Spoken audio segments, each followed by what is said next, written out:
Israel's defense minister looked into the cameras and declared Ali Larijani dead. The IDF posted it on X, and the world believed it, for about an hour.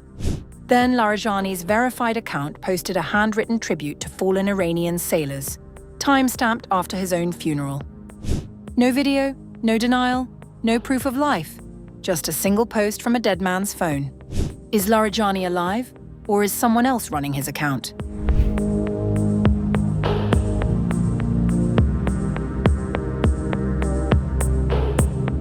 Israel's defense minister, Israel Katz, stepped in front of cameras with a sweeping claim that overnight strikes had killed two of Iran's most senior remaining figures. And one in particular took the world's breath away. I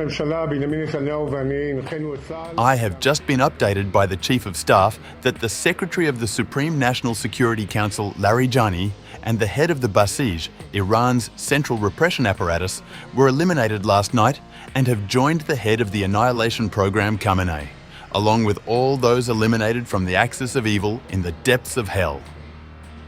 The IDF followed shortly after on X, calling Ali Larijani the regime's effective leader and one of its most veteran senior figures. The Basij commander Gholamreza Soleimani was also confirmed killed, though Israel's focus was squarely on Larijani. Ali Larijani, Secretary of Iran's Supreme National Security Council and the regime's effective leader, has been eliminated.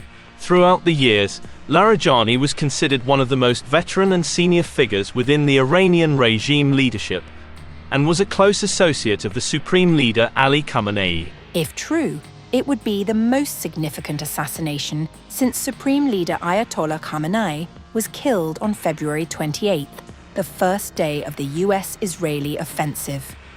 The war is now in its third week, with at least 2,000 people dead.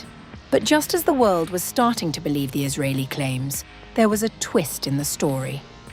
After his death was announced, not once but twice, Larijani posted from his verified X account a tribute to Iranian naval personnel killed in a US strike, whose funeral was scheduled for March 17th.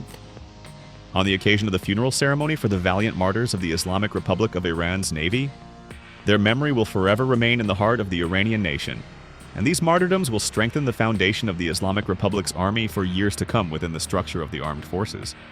The post offered no indication of whether Larijani himself was alive.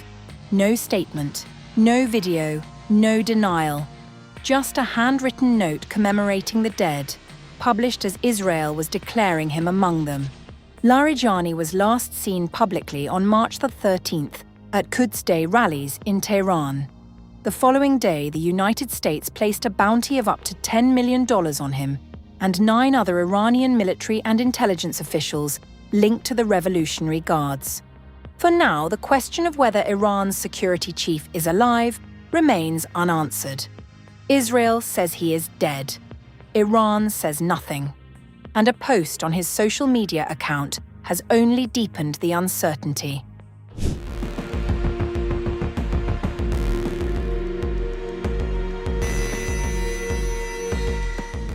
As tensions rise across the Middle East, Iran is sending a direct message to the Muslim world.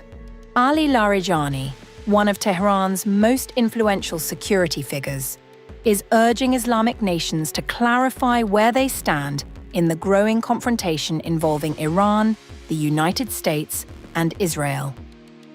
Larijani currently serves as the Secretary of Iran's Supreme National Security Council, the body responsible for shaping the country's defense and strategic policy. A veteran political figure, he has previously served as Iran's parliament speaker, nuclear negotiator, and a senior advisor to the supreme leader. In the current crisis, analysts say Larijani has emerged as one of the central figures driving Iran's response to the US and Israel. In recent days, Larijani has also gained significant attention on social media, with his speeches and statements circulating widely across the Middle East. Supporters portray him as a leading voice of Iran's resistance narrative, while critics view his remarks as an attempt to pressure Muslim governments into taking a clearer geopolitical position. On March 16th, Larijani took to his X handle and addressed the Muslim world. Iran was subjected to a deceptive American Zionist aggression that occurred during negotiations, with the aim of dismantling Iran. This aggression led to the martyrdom of a great leader of the Islamic Revolution and many civilians and military commanders. However, the aggressors faced strong national and Islamic resistance from the Iranian people. Larijani also criticized what he described as the limited support shown by Muslim-majority states during the confrontation, suggesting that most governments across the Islamic world remained largely silent. Except in rare cases and limited political positions, no Islamic state stood alongside the Iranian people. Nevertheless, the Iranian people, through their strong will, were able to suppress the aggressor. The Iranian official also addressed countries hosting American military bases in the Middle East, arguing that Tehran cannot be expected to remain passive if those facilities are used to launch attacks against Iran. Some countries have gone even further and declared Iran an enemy because it targeted American bases and American and Israeli interests on their territory. Should Iran stand idle while American bases in your countries are used to attack it? Larijani's remarks come amid growing reports and speculation about the role of several regional powers. Media reports and diplomatic sources suggest that some Gulf states, including Saudi Arabia, may be quietly supporting Western efforts against Iran, largely because of long-standing geopolitical rivalries with Tehran. Officials in those countries have publicly denied such claims. Against this backdrop, Larijani framed the current crisis as a defining moment for the Islamic world and asked Muslim governments to reflect on their strategic position.